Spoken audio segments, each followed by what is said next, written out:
ഭാഗത്തേക്ക് പോകാം. മെറ്റലർജിയുടെ സ്റ്റെപ്പുകൾ നമ്മൾ ഡിസ്കസ് ചെയ്ത് വരികയായിരുന്നു. അതിൽ ഒന്നാമത്തെ step crushing and pulverisation discuss ചെയ്തു. രണ്ട് ഡ്രസ്സിംഗ് അഥവാ കോൺസെൻട്രേഷനുള്ള മെത്തേഡുകൾ ഏതൊക്കെയാണ് നമ്മൾ ഡിസ്കസ് ചെയ്തു, എക്സാമ്പിൾസ് കണ്ടു അല്ലേ. ഇനി മൂന്നാമത്തെ സ്റ്റെപ്പ് എക്സ്ട്രാക്ഷൻ ഓഫ് മെറ്റൽ അഥവാ റിഡക്ഷൻ ഓഫ് മെറ്റാലിക് ഓക്സൈഡ് നമ്മൾ എഴുതി വെച്ചു.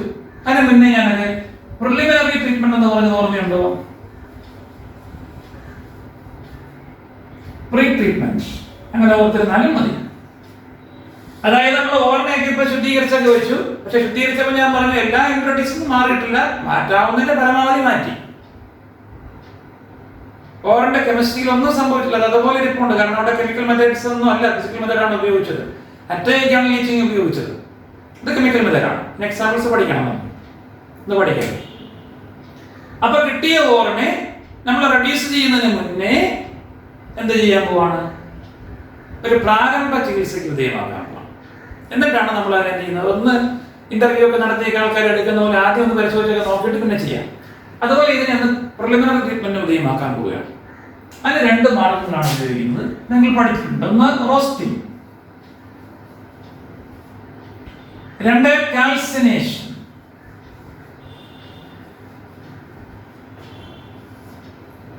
റോസ്റ്റ് ചെയ്യാൻ വീട്ടിലെ മുട്ടയൊക്കെ റോസ്റ്റ് ചെയ്യാറുണ്ടല്ലോ.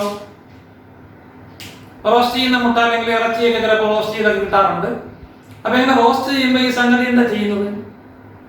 റോസ്റ്റ് ചെയ്യേണ്ട സാധനം ഒരു പാത്രത്തിൽ എടുത്ത് വെച്ചിട്ട് അടച്ചു വെച്ചിട്ടാണോ ചൂടാക്കുന്നത്, തുറന്നു വെച്ചിട്ടാണോ ചൂടാക്കുന്നത്? ഇനി ശ്രദ്ധിക്കണം, തുറന്നു വെച്ച് ചൂടാക്കുന്നതാണ് റോസ്റ്റിംഗ്. തല്ലിയും പാറ്റയും കിടന്തിയൊക്കെ അതിന്റെ മണ്ടയിൽ ഉണ്ടോ എന്ന് നോക്കിയുള്ളൂ, അതൊക്കെ ക്ലീൻ ചെയ്തിട്ട്. അപ്പൊ എന്ത് ചെയ്യണത്? തുറന്നു വെച്ച് ചൂടാക്കുന്ന പ്രക്രിയയാണ് റോസ്റ്റിംഗ് എന്ന് വിളിച്ചത്. തുറന്നു വെച്ച് ചൂടാക്കുമ്പോഴുള്ള പ്രത്യേകത എന്താ? നിങ്ങളെ പാത്രത്തിലേക്ക് നോക്കിയാൽ മതി. പാത്രത്തിന്റെ മണ്ടയിൽ നിന്ന് എയർ ഇങ്ങനെ പാത്രം കൊണ്ട് ഏതൊക്കെ പോകും, അപ്പം തന്നെ അവിടെ നിന്ന് ചൂട് വായു പറന്നങ്ങ് മാറും. അടുത്ത സ്ഥലത്ത് നിന്ന് ചൂട് വായു അവിടെ വന്ന് കയറും, അത് ചൂടാകുമ്പോൾ അതങ്ങ് മാറും. കാരണം ഓക്സിജൻ ഇങ്ങനെ കയറി ഇറങ്ങുകയാണ്. എയർ ഇഷ്ടം പോലെ കിട്ടുന്നൊരു പ്രോസസ്സാണ് റോസ്റ്റിംഗ് എന്ന് പറയുന്നത്. അതാണ് റോസ്റ്റിംഗ്. റോസ്റ്റ് ചെയ്യുന്ന മുട്ട ഉരുകി പോകാറില്ല, അത് അങ്ങനെ തന്നെ നിൽക്കണം. ബിലോ ഇറ്റ്സ് മെൽറ്റിംഗ് പോയിന്റ്, രണ്ടാമത്തെ കണ്ടീഷൻ. ഇപ്പൊ ഹീറ്റ് ചെയ്യാണ്, തുറന്ന പാത്രത്തിൽ വെച്ച് ഹീറ്റ് ചെയ്യണം. മെൽറ്റിംഗ് പോയിന്റ് താഴെയുള്ള ടെമ്പറേച്ചറിലാണ് ഹീറ്റ് ചെയ്യേണ്ടത്. ഈ പ്രോസസ്സിൽ ഇഷ്ടം പോലെ ഓക്സിജൻ ഉപയോഗിക്കപ്പെടുന്നു. നമ്മളിപ്പോ സിങ്ക് സൾഫൈഡിനെ എടുത്ത് റോസ്റ്റ് ചെയ്തു. ഓക്സിജൻ ഒരു പഞ്ഞമില്ല, ഇഷ്ടം പോലെ ഓക്സിജൻ ഉണ്ട്. സിങ്കിനെ ഓക്സിജൻ ചെന്നിട്ട് ഇസോട്ടോ ആക്കി, സൾഫറിനെ ഓക്സിജൻ ചെന്നിട്ട് SO2 ആക്കി. ബാലൻസ് ചെയ്താൽ മതി. ബാലൻസ് ചെയ്യുന്ന എത്ര ഓക്സിജൻ ആവശ്യമുണ്ടോ അത് അവിടെ കിട്ടിക്കോളും. 3O2, കാരണം ഓക്സിജന്റെ സഫിഷ്യന്റ് സപ്ലൈയിലാണ്. അപ്പൊ ഓക്സിജൻ ആവശ്യമുള്ള സ്ഥലത്താണ് റോസ്റ്റിംഗ് നമ്മൾ ഉപയോഗിക്കേണ്ടത്. ചില സ്ഥലത്ത് ഓക്സിജൻ ആവശ്യമൊന്നുമില്ല, ചെറുതായിട്ടൊന്ന് ഹീറ്റ് ചെയ്ത് കൊടുത്താൽ മതി, അത് ഓക്സിഡൈഡ് ഫോമിലേക്ക് വരും. അപ്പൊ നമുക്ക് കിട്ടുന്ന ഓറിനെ മിക്കവാറും സൾഫൈഡ് ഫോമിലുള്ള ഓറുകൾക്കാണ് റോസ്റ്റിംഗ് ആവശ്യമായി വരുന്നത്. ഇവിടെ സഫിഷ്യന്റ് സപ്ലൈ ഓഫ് എയറിൽ അഥവാ ഓക്സിജനിലെ ബിലോ മെൽറ്റിംഗ് പോയിന്റില് അങ്ങോട്ട് ഹീറ്റ് ചെയ്യും. ഹീറ്റ് ചെയ്യുമ്പോൾ ഓറ് ഓക്സിഡൈഡ് ഫോമിലേക്ക് മാറ്റപ്പെടും. കണ്ട, ഓക്സിഡൈസബിൾ ആയിട്ടുള്ള ഇമ്പ്യൂരിറ്റീസ് ഉണ്ടെങ്കിൽ അത് ഓക്സിഡൈസ് ചെയ്ത് പോകും. വോളറ്റൈൽ ആയിട്ടുള്ള വല്ല ഇമ്പ്യൂരിറ്റീസ് ഉണ്ടെങ്കിൽ, ബാക്ടീരിയസ് തന്നെ പോകുന്ന വല്ല ഇമ്പ്യൂരിറ്റീസ് ഉണ്ടെങ്കിൽ അതന്നെ വാട്ടർ പോയിക്കോളും. വാട്ടർ പേപ്പർ കാണാൻ ഇരുന്നു, അതൊക്കെ ഇവാപറേറ്റ് ചെയ്ത് പോയി. കണ്ട, ഇനി കാൽസിനേഷൻ എപ്പോഴാണ് ഉപയോഗിക്കുന്നത് നോക്കൂ.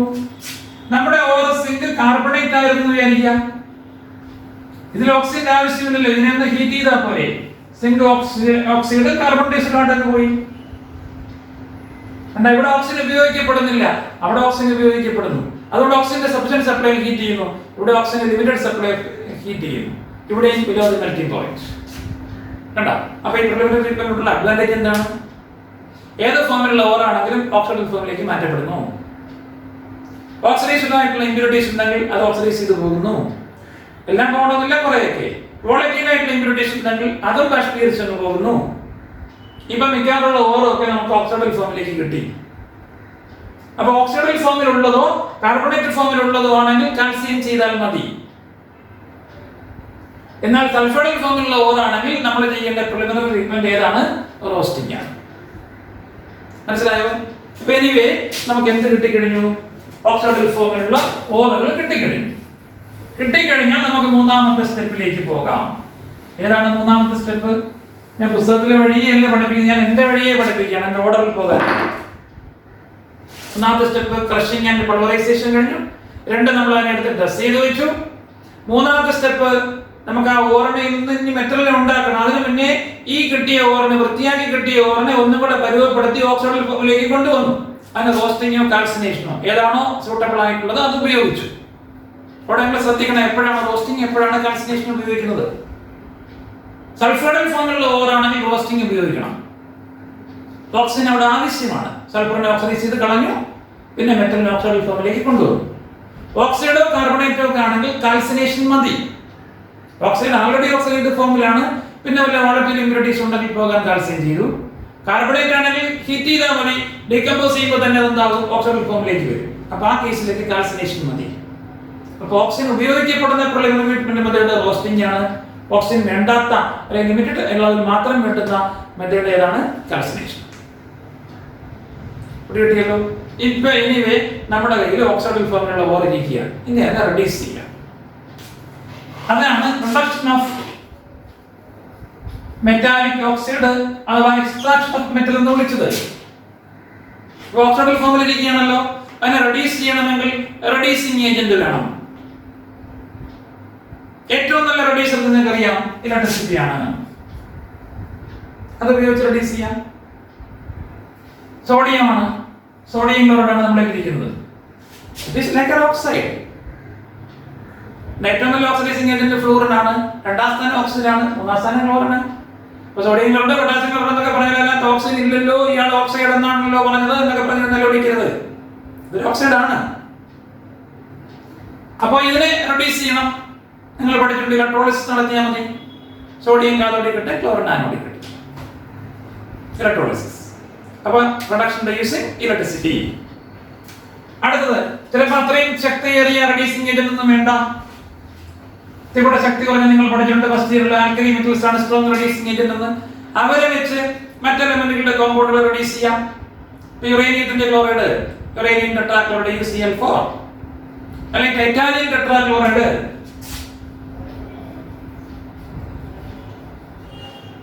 ടൈറ്റാനിയം കിട്ടും, +4 NaCl. ഇവിടെ റെഡ്യൂസിങ് ഏജന്റ് ആയിട്ട് സോഡിയം പൊട്ടാസ്യം ആക്ട് ചെയ്തു.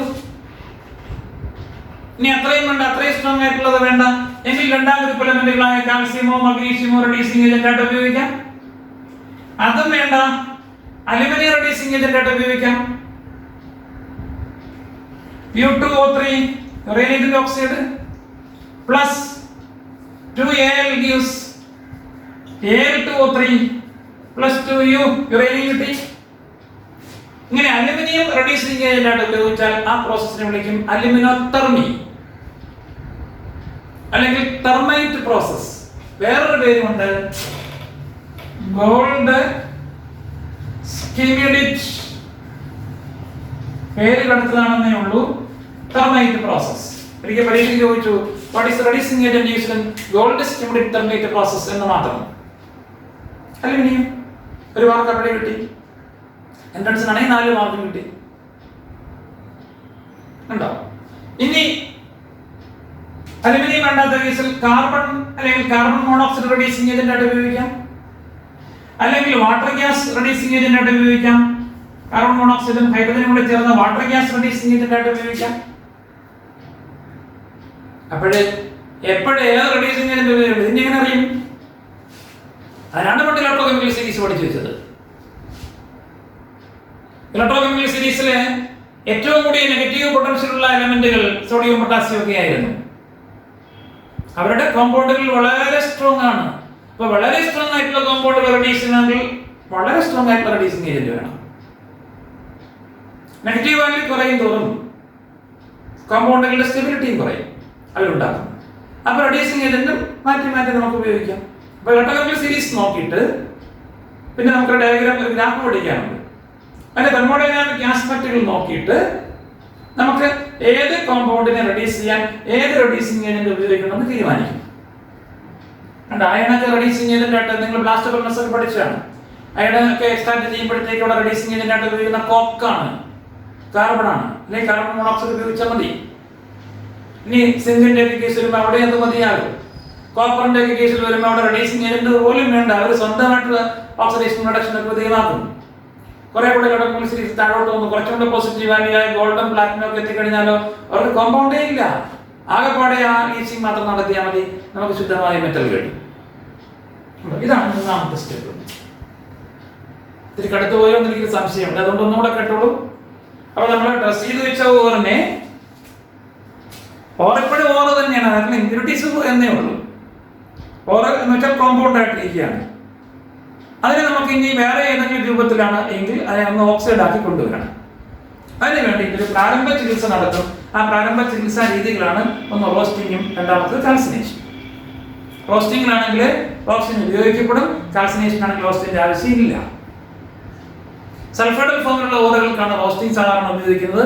ഓക്സൈഡുകളോ കാർബണേറ്റുകളോ ഒക്കെ ആണെങ്കിൽ, ക്ലോറൈഡുകളോ ഒക്കെ ആണെങ്കിൽ എന്ത് ചെയ്താൽ മതി, നമ്മൾ കാൽസ്യം ചെയ്താൽ മതി. ഒരിടത്ത് എക്സസ് സപ്ലൈ ഓഫ് ഓക്സിജൻ വേണം, ഒരിടത്ത് ലിമിറ്റഡ് സപ്ലൈ ഓഫ് ഓക്സിജൻ മതി. രണ്ട് പ്രോസസ്സിലും മെൽറ്റിംഗ് പോയിന്റ് താഴെയുള്ള ടെമ്പറേച്ചറിലാണ് ഈ പ്രോസസ്സ് നടത്തുന്നത്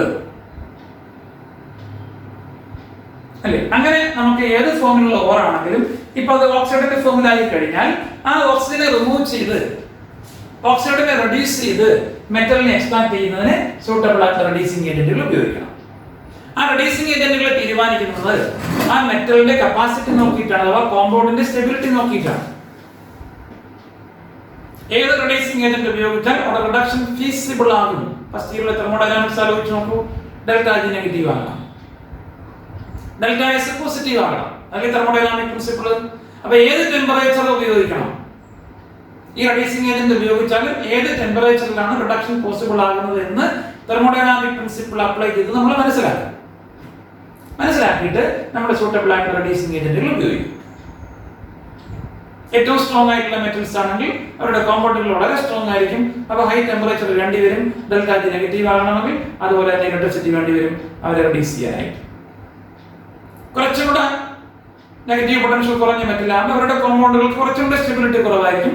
അപ്പോൾ റെഡ്യൂസിംഗ് ഏജന്റ് കുറച്ചുകൂടെ വീര്യം കുറഞ്ഞത് ഉപയോഗിച്ചാൽ മതി. സോഡിയം പൊട്ടാസ്യം ഉപയോഗിക്കാം. ഇതുകൂടെ താഴോട്ടുള്ള സീരീസ് വരുമ്പോൾ കുറച്ചുകൂടെ കുറഞ്ഞത് ഉപയോഗിക്കാം. ഇനിയും താഴോട്ട് വരുമ്പോൾ അലുമിനിയം ഉപയോഗിക്കാം. അലുമിനിയം റെഡ്യൂസിംഗ് ഏജന്റ് ആയിട്ട് ഉപയോഗിച്ചാൽ ആ പ്രോസസ്സിനെ വിളിക്കുന്ന പേരാണ് തെർമൈറ്റ് പ്രോസസ്, ഒരു aluminothermy or Goldschmidt thermite process.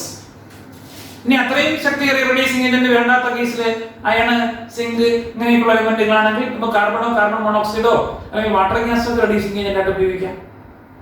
കുറെ കൂടെ ഇലക്ട്രോണിക് സീരീസ് താഴോട്ട് വരുമ്പോൾ കോപ്പറിലെത്തും. ഏകദേശം കഴിഞ്ഞാൽ പിന്നെ പോസിറ്റീവ് അല്ലേ. കോപ്പറിനാണെങ്കിൽ കോമ്പൗണ്ടുകളുണ്ട്, സ്റ്റേബിൾ ആണ്, പക്ഷെ തീരെ സ്റ്റെബിലിറ്റി കുറവാണ്. അവിടെയുള്ള റെഡ്യൂസിംഗ് ഏജന്റ് ഒന്നും ഉപയോഗിക്കേണ്ട കാര്യമില്ല. സ്വയം റെഡ്യൂസറായും ഓക്സിഡൈസറായിട്ടും ഒക്കെ ആക്ട് ചെയ്യും. അങ്ങനെ ഓട്ടോ ഓക്സിഡേഷൻ റിഡക്ഷൻ ഫലമായിട്ട് ഉണ്ടാകുന്ന മെറ്റലാണ് കോപ്പർ. കോപ്പറിന്റെ മെറ്റലർജി നമുക്ക് പഠിക്കണം, അപ്പൊ അത് അവിടെ ഡിസ്കസ് ചെയ്യും. ഇനിയും താഴോട്ട് വന്നാൽ നല്ല പോസിറ്റീവ് വാല്യുള്ള ഗോൾഡ്, പ്ലാറ്റിനം ഒക്കെയാണ്. അവർക്ക് കോമ്പൗണ്ട് പോലും കാണില്ല, ഭൂമിയിൽ കാണപ്പെടും. അതിനകത്ത് എന്ത് കാണും, ഇമ്പ്യൂരിറ്റീസ് ഉണ്ടാകും. അതിനെ റിമൂവ് ചെയ്യാനായിട്ട് നമ്മൾ ലീച്ചിങ് ഉപയോഗിക്കും. ഞാൻ പറഞ്ഞു സോഡിയം സയനൈഡോ പൊട്ടാസ്യം സയനൈഡോ ഒക്കെയാണ് അവിടെ സോൾവെന്റ് ആയിട്ട് ഉപയോഗിക്കുന്നത്. ലീച്ചിങ് എക്സ്പ്ലെയിൻ ചെയ്ത ക്ലാസ്സിൽ ഞാൻ പറഞ്ഞിരുന്നു. ഇങ്ങനെ നമ്മൾ കോമ്പൗണ്ടിനെ റെഡ്യൂസ് ചെയ്ത് മെറ്റലിനെ എക്സ്ട്രാക്ട് ചെയ്ത് കൊണ്ടുപോകും. ഇനി ഇങ്ങനെ കിട്ടിയ മെറ്റല് ഞാൻ നേരത്തെ പറഞ്ഞല്ലോ 100% പ്യുവർ ആയിരിക്കണമെന്നൊന്നുമില്ല. പറഞ്ഞപ്പോൾ ഞാൻ പറഞ്ഞു മെറ്റൽ ഉണ്ടാക്കലല്ല, പ്യുവർ മെറ്റൽ ഉണ്ടാക്കലാണ്. അപ്പോൾ നമ്മുടെ നാലാമത്തെ സ്റ്റെപ്പിലേക്ക് പോകാം, purification of metal or refining. The fourth step is refining or purification. നമുക്ക് ഫൈൻ മെറ്റൽ കിട്ടിയിരിക്കണം. ഫൈൻ മെറ്റലിനെ ഒന്നും കൂടെ ഫൈൻ ആക്കുക, that is called refining. Removal of impurities from the newly produced metal is called refining or purification. അതിന് പല സാധനങ്ങൾ ഉപയോഗിക്കും. ഒന്ന് melting or liquefaction, liquid ആക്കി മാറ്റുക. രണ്ട് sublimation അല്ലെങ്കിൽ ഡിസ്റ്റിലേഷൻ എന്ന് പറയാം, സബ്ലിമേഷൻ. മൂന്ന് സോൺ റിഫൈനിങ്. നാല് വേപ്പർ ഫേസ് റിഫൈനിങ്. അത് തന്നെ രണ്ട് തരമുണ്ട്. ഒന്ന് മോൺസ് പ്രോസസ്, മൊണ്ടി എന്ന് എഴുതണം, മോൺസ് പ്രോസസ്. രണ്ട് വാൻ ആർക്കൽ മെത്തേഡ്. അടുത്തത് ഇലക്ട്രോളിസിസ് ഓർ ഇലക്ട്രോലിറ്റിക് റിഫൈനിങ്. പിന്നെ ഒരു കുപ്പല്ലേഷൻ ഉണ്ട് കേട്ടോ, ഓർത്തിരിക്കണം. കുപ്പല്ലേഷൻ. അപ്പൊ ഏതൊക്കെയാണ് റിഫൈനിങ് എന്ന് പറഞ്ഞാൽ എന്താണ്? പുതുതായിട്ട് നിർമ്മിക്കപ്പെട്ട മെറ്റലിനകത്ത് ഇമ്പ്യൂരിറ്റീസ് ഉണ്ടാകും. ആ ഇമ്പ്യൂരിറ്റീസിനെ കഴിയുന്നത്ര ഇനി റിമൂവ് ചെയ്തിട്ട് വെരിഫൈ ചെയ്യുന്ന പ്രോസസ്സിനെ വിളിക്കുന്ന പേരാണ് റിഫൈനിങ്. അവിടെയും ഓറിന്റെയും ഇമ്പ്യൂരിറ്റീസിന്റെ നേച്ചർ അനുസരിച്ച്, മെറ്റലിന്റെയും ഇമ്പ്യൂരിറ്റീസിന്റെ നേച്ചർ അനുസരിച്ച് നമുക്ക് പല മെത്തേഡുകൾ ഉപയോഗിക്കാം. ഒന്നാമത്തെ മെൽറ്റിംഗ്.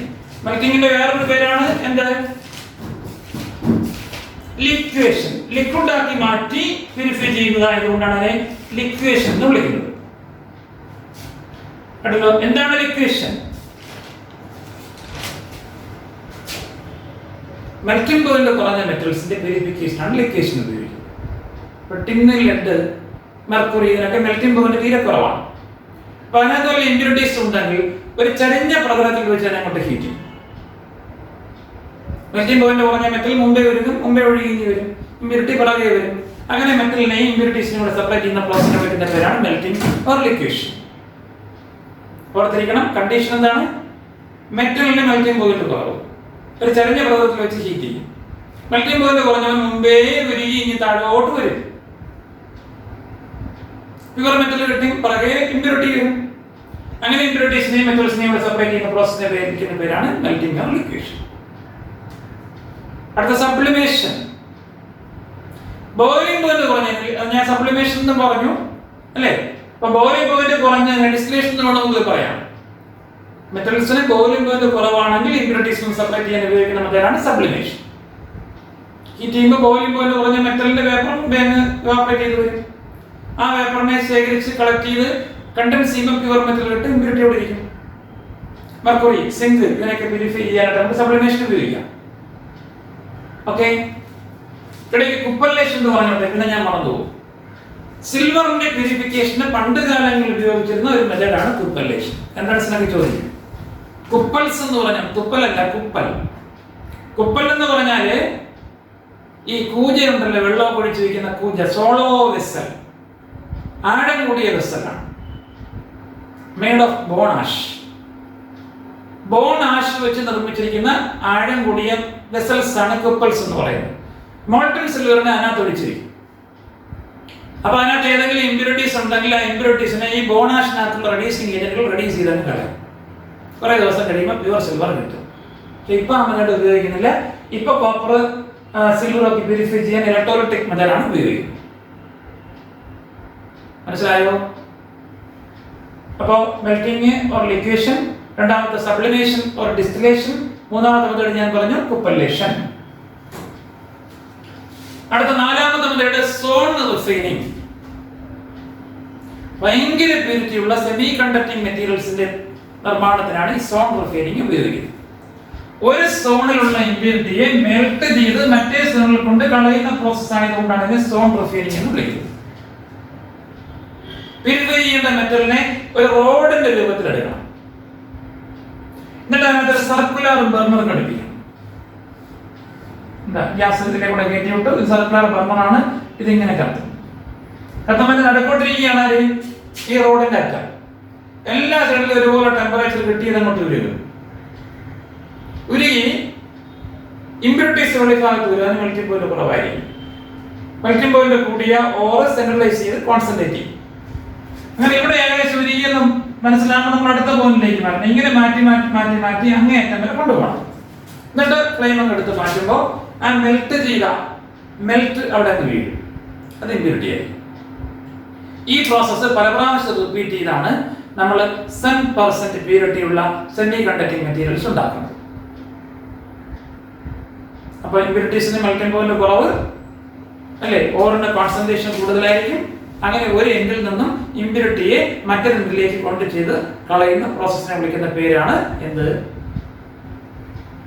Zone refining. അങ്ങനെ ഒരു സോണിൽ നിന്ന് മറ്റൊരു സോണിലേക്ക് ഇമ്പ്യൂരിറ്റീസിനെ റിമൂവ് ചെയ്തുകൊണ്ട് പോകുന്നതുകൊണ്ടാണ് ആ പ്രോസസ്സിനെ സോൺ റിഫൈനിങ് എന്ന് വിളിച്ചത്. ഓക്കെ, അടുത്ത method vapour face refining. Vapour സ്റ്റേറ്റിലേക്ക് മാറ്റി ഇമ്പ്യൂരിറ്റീസിനെ കളയുന്നത് കൊണ്ടാണ് വേപ്പർ ഫേസ് റിഫൈനിങ് എന്ന് വിളിക്കുന്നത്. അതിന് രണ്ട് മാർഗങ്ങളുണ്ട്. ഒന്ന് മോൺസ് പ്രോസസ്. മോണ്ട് പ്രോസസ്സിലെ ഇംപ്യൂർ മെറ്റലിനെ, എക്സാമ്പിൾ നിക്കൽ, കാർബൺ മോണോക്സൈഡുമായി ചേർത്ത് ഹീറ്റ് ചെയ്യും. അപ്പൊ കാർബൺ മോണോക്സൈഡ് നിക്കലുമായി ചേർന്ന് ടെട്രാ കാർബണൈൽ നിക്കൽ എന്നൊരു കോമ്പൗണ്ട് ആണ്. ഇമ്പ്യൂരിറ്റി കാർബൺ മോണോക്സൈഡുമായിട്ട് റിയാക്ട് ചെയ്യുന്നില്ല. അപ്പൊ ഇമ്പ്യൂരിറ്റി ഒക്കെ പോയി, ഇപ്പൊ മെറ്റൽ മാത്രമായി ഇതിനകത്ത്. ഇങ്ങനെ കിട്ടിയ നിക്കൽ ടെട്രാ കാർബണൈലിനെ ഹീറ്റ് ചെയ്യുമ്പോ നിക്കൽ കിട്ടും, കാർബൺ മോണോക്സൈഡ് ആണ് പറഞ്ഞു വയ്ക്കുള്ളൂ. അപ്പൊ ഇമ്പ്യൂർ മെറ്റലിനെ കാർബൺ മോണോക്സൈഡുമായി ചേർത്ത് കാർബണൈലാക്കി മാറ്റുന്നു, ഇമ്പ്യൂരിറ്റീസ് ഔട്ട് ആകുന്നു. പിന്നെ കിട്ടിയ കാർബണൈലിനെ ഹീറ്റ് ചെയ്യുമ്പോൾ അത് വിഘടിച്ച് പ്യുവർ മെറ്റൽ കിട്ടും. Example nickel. അപ്പൊ ഈ പ്രോസസ്സാണ് മോൺസ് പ്രോസസ്. അപ്പൊ മോൺസ് പ്രോസസ്സിൽ മെറ്റലിനെ കാർബണൈലാക്കി മാറ്റുന്നു, എന്നിട്ട് കാർബണൈലിനെ വിഘടിപ്പിച്ചിട്ട് മെറ്റലാക്കി മാറ്റുന്നു. അതേപോലെ മെത്തഡാണ് വാൻ ആർക്കൽ മെത്തേഡ്. അവിടെ ചെയ്യുന്നത് മെറ്റലിനെ, ഇമ്പ്യൂർ മെറ്റലിനെ അയഡിനുമായിട്ട് ചേർത്ത് ഹീറ്റ് ചെയ്യും. 2i. അപ്പൊ HgI4 ഇമ്പ്യൂരിറ്റി റിയാക്ട് ചെയ്യില്ല. അയോഡിൻ വേപ്പറുമായിട്ട് ഹീറ്റ് ചെയ്യുമ്പോൾ അതും വേപ്പറാണ്, കാർബൺ മോണോക്സൈഡ് വേപ്പറാണ്.